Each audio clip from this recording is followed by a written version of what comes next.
Hello viewers, বুক রিভিউতে স্বাগতম। আজকে আমরা জওহর নবোদয় বিদ্যালয় ক্লাস 6 ভর্তির উপর একটি ভিডিও করছি, যেটা হচ্ছে কি 2026-27 সেশনের জন্য। যদি আপনি বা আপনার পরিচিত কেউ 2026 সালে ক্লাস 6 ভর্তি হতে চান জওহর নবোদয় বিদ্যালয়, তাহলে এই ভিডিওটা আপনার জন্য পারফেক্ট।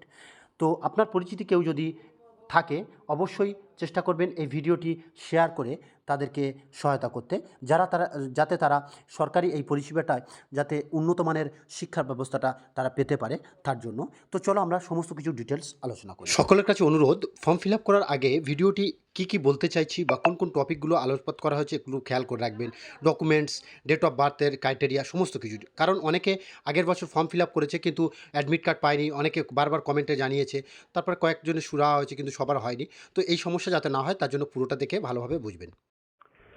তো আজকে আমরা ক্লাস 6-এ নবোদয় বিদ্যালয়ে অ্যাডমিশনের জন্য সমস্ত ডিটেলস আমরা জানাবো। তো সেখানে বলি, এখানে এমন একটা প্রতিষ্ঠান যেখানে থাকা, খাওয়া এবং সেই সাথে সাথে ড্রেস, ইউনিফর্ম, বই সব কিছুতে ফ্রি দেওয়া হয়। প্রধানত গ্রামীণ মেধাবী ছাত্রছাত্রীদের জন্য এই বিদ্যালয়টা করা হয়েছে। তো এই 2026-27 সেশনে তোমাদের নবোদয় বিদ্যালয়ে ভর্তির একটা সুবর্ণ সুযোগ এসে গিয়েছে। তো প্রস্তুতির একটা তুঙ্গে রাখতে হবে, তাই আমরা সমস্ত কিছু ডিটেলস, সিলেবাস সহ একদম লেটেস্ট তথ্য তোমাদেরকে আপডেট করব। তো এখান থেকে state and UT wise distribution of Jawahar Navodaya Vidyalaya, অর্থাৎ কোন রাজ্য বা কোন কেন্দ্রে কতটা কেন্দ্রশাসিত অঞ্চলে বা কেন্দ্রশাসিত রাজ্যে কতটা তোমার জওহর নবোদয় বিদ্যালয় আছে সেগুলোর লিস্ট এখানে দেওয়া আছে। অ্যাট প্রেজেন্ট 654টা হচ্ছে কি তোমার 654টা নবোদয় বিদ্যালয় আছে, এবং যার মধ্যে আর functional in 27 states and 8 union territories, 27টা রাজ্য এবং কেন্দ্রশাসিত 8টা কেন্দ্রশাসিত অঞ্চলে যেগুলো বিস্তারিত করা আছে।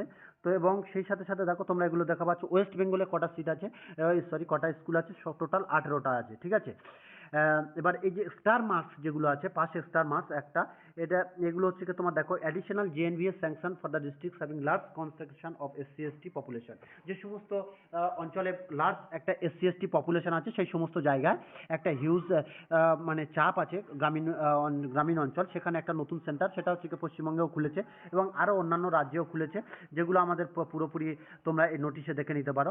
যাই হোক, তো সেই সাথে সাথে দেখো আসামেও কয়েকটা খুলেছে, আসামে একটা খুলেছে, তাই তো।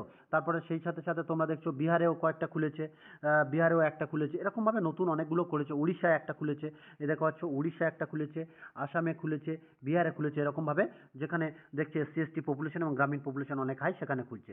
এবার এই যে স্পেশাল কি না, একদম ফ্রিতে থাকা খাওয়া সমস্ত কিছু দেখা হবে নতুন, এবং বর্তমানে 654টা এবং নতুন পাস হওয়া যাওয়া যে সমস্ত জায়গাগুলো পাস হয়েছে সব কিছু মিলে টোটাল 689টা জেএনভি স্যাংশন স্কুল আছে, এবং সেখানে 6টা ডিস্ট্রিক্টে শুধুমাত্র করা হয়নি, সেন্ট্রাল দিল্লি, মুম্বাই, কলকাতা এই সমস্ত অঞ্চলে কিন্তু করা হয়নি। যাই হোক, আমাদের এগুলো এতটা কিছু জানার দরকার নেই, আমরা সমস্ত গুরুত্বপূর্ণ তথ্যগুলো আগে জানবো।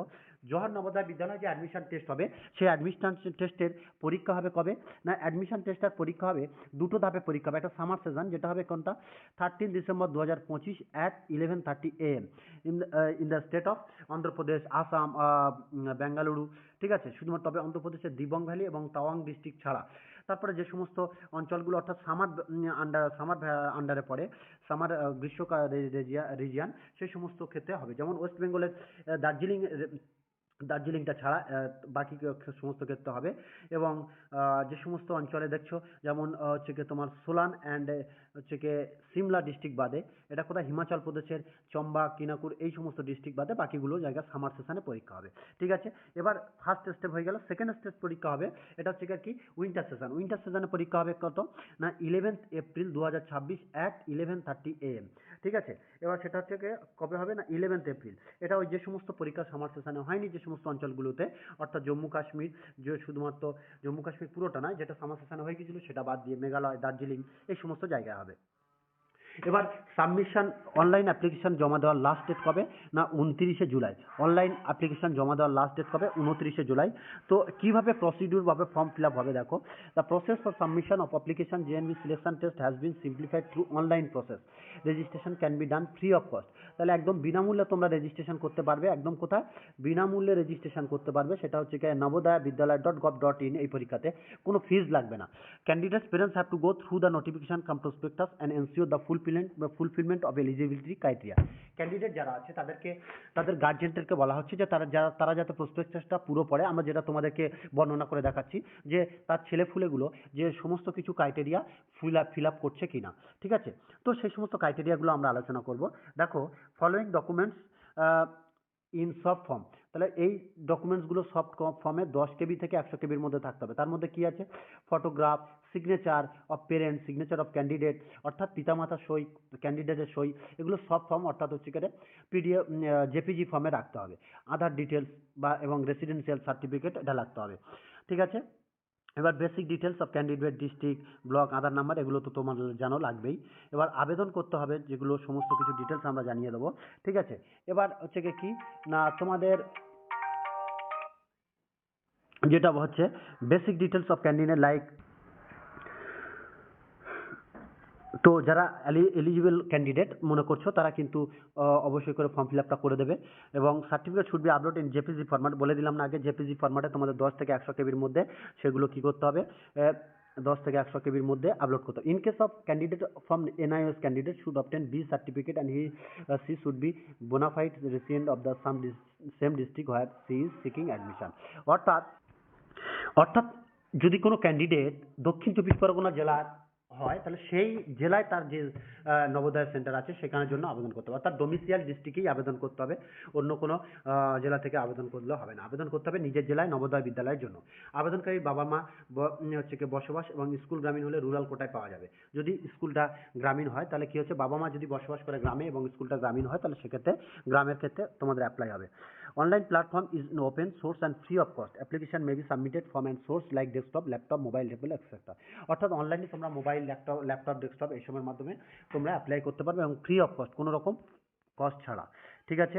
এবার candidates are advised to apply for the specific JNB only for which he is eligible. Submission of false information in respect of residence and study details will need to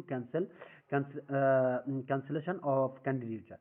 অর্থাৎ বলা হচ্ছে যদি রেজিস্ট্রেশনের ভিডিও মানে করো তোমরা, সেক্ষেত্রে যদি কোনো ভুল তথ্য, ভুল ইনফরমেশন বা বাসস্থানের কোনো ভুল ইনফরমেশন দাও, সেক্ষেত্রে তোমাদের কিন্তু ফর্মটা ক্যান্সেল হয়ে যাবে।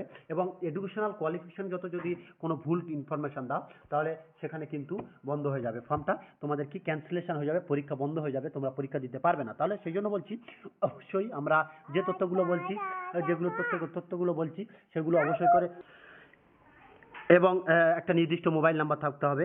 No request will be enter to correct বা modify the data submitted by applicants. অর্থাৎ এই যে আন্ডারলাইনগুলো করা হচ্ছে, দেখো তোমরা ফর্ম ফিল আপটা করবে অবশ্যই খুব ভালোভাবে, কেননা ফর্ম ফিল আপ একবার সাবমিট হয়ে যাওয়ার পরে কোনো মতে তোমরা কিন্তু সেটা আবার এডিট করতে পারবে না। আরেকটা হচ্ছে কি, দেখো অবশ্যই কিন্তু তোমাদের যারা আছো তাদেরকে ক্লাস 5-এ কিন্তু পড়তে হবে। যারা মানে রিসেন্ট ইয়ার, তারা কিন্তু ক্লাস 5-এ অবশ্যই করে পড়ছো, তারাই কিন্তু হচ্ছে কি আবেদন করতে পারবে। আবেদনের শেষ তারিখ কত? 29 জুলাই 2025 এবং পরীক্ষা 13 ডিসেম্বর 2025 এবং 11 এপ্রিল 2026, ঠিক আছে। তো এবার শিশু পড়াশোনা করছে এমন ছবি, অর্থাৎ অন স্ক্রিন টেস্ট আমরা করব। যারা পড়াশোনা করছে ক্লাস 5-এ তাদের জন্য জন্ম হতে হবে কত? 1 মে 2014, 31 জুলাই, ঠিক আছে। 31 জুলাই আমরা সমস্ত কিছু তোমাদেরকে আমরা দিয়ে দিচ্ছি, একটু মানে যাতে তোমাদের শর্ট ভিডিওর মাধ্যমে বর্ণনা করতে পারি, ঠিক আছে। সেই জন্য admission of candidate to class 6A in a JNV district is the district specific. A candidate who is starting class 5 in a district is allowed to apply for admission to JNV in the same district only. অর্থাৎ যে কোনো একটা student যে ডিস্ট্রিক্টে পড়ছে সেই ডিস্ট্রিক্টে কিন্তু আবেদন করতে হবে, ঠিক আছে। যে ডিস্ট্রিক্টে পড়ছে সেই ডিস্ট্রিক্ট, অর্থাৎ যদি দক্ষিণ চব্বিশ পরগনা জেলার কোনো স্কুলে পড়ে সেই ডিস্ট্রিক্টে কিন্তু তাকে আবেদন করতে হবে। এটা যেন খুব ভালোভাবে মাথায় খেয়াল রাখে, ঠিক আছে। Candidate who have pass class 5 before the session 2025-26 or repeated candidate are not allowed, ঠিক আছে। 2025-26 সেশনের আগে যদি কোনো ছেলে 5 পাস করে বা রিপিট করে, মানে একবার হয়তো কোনো কারণে জেএনভি পরীক্ষা দিয়েছে, চান্স পায়নি, আবার দিচ্ছে, কিন্তু তারা কিন্তু নো অ্যালাউ, ঠিক আছে। এইটা কিন্তু বারবার বলা হচ্ছে, এইটা কিন্তু তারা নো অ্যালাউ বলে গণ্য হবে, ঠিক আছে। যে হয়তো অনেকে চেষ্টা করছে যে আরেকবার চান্স নেবো, কিন্তু না, হবে না, ঠিক আছে। এবার বলছে এ ক্যান্ডিডেট বা seeking admission must not have been born before 1/5/2014, 1/5/2014 থেকে আগে যদি জন্মগ্রহণ করে তাহলে কিন্তু হবে না, এবং আফটার 31/7/2016, অর্থাৎ কোনো বাচ্চা যদি ভর্তি হতে চায় তাহলে তার জন্ম তারিখ হতে হবে 1/5/2024 অর্থাৎ 1/5/2014 থেকে 31/7/2016। ভালো করে, এটা ভাইটাল পয়েন্ট। যদি কোনো স্টুডেন্ট ভর্তি হতে চায় তার জন্ম তারিখ হতে হবে 1/5/2014 থেকে 31/7/2016 মধ্যে।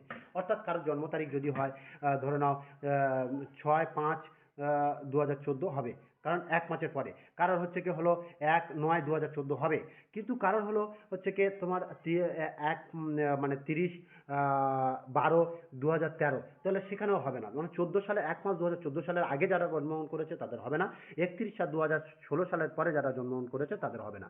অর্থাৎ এই দুটো ডেটের মধ্যে কিন্তু তোমাদেরকে জন্মগ্রহণ তারিখ থাকতে হবে। হয়ে গেল।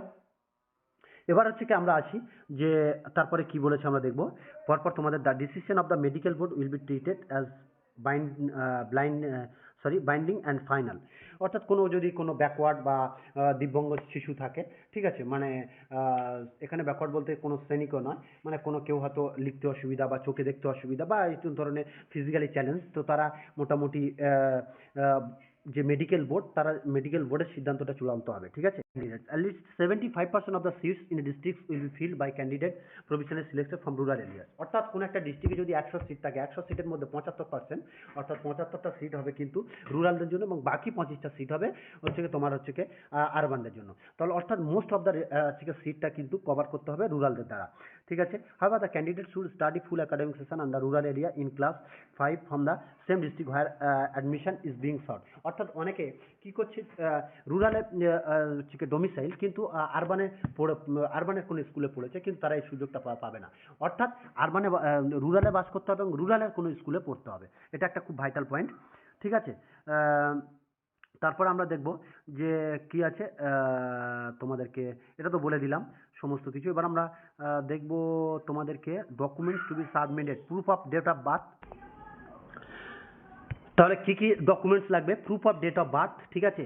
তারপরে candidate of NVS, proof of eligibility as per the conditions of NVS, অর্থাৎ এনভিএসে ভর্তির জন্য যে সমস্ত ডকুমেন্টসগুলো লাগবে সেগুলো, এবং 3, 4, 5 যে স্কুল থেকে পড়ছে সেই স্কুল থেকে একটা অথরাইজ সার্টিফিকেট লাগবে, রেসিডেন্সিয়াল সার্টিফিকেট লাগবে, গভর্নমেন্ট কোনো ইস্যুতে করতে হবে, ঠিক আছে, রেসিডেন্সিয়াল সার্টিফিকেট লাগবে, কপি অফ আধার কার্ড, তাহলে 7 অফ আধার অ্যাক্ট, ঠিক আছে, এটা অর্থাৎ যে ক্যান্ডিডেট তারা হচ্ছে আধার কার্ড লাগবে, এনভিএস অর্থাৎ নবোদয় বিদ্যালয় স্কিমে।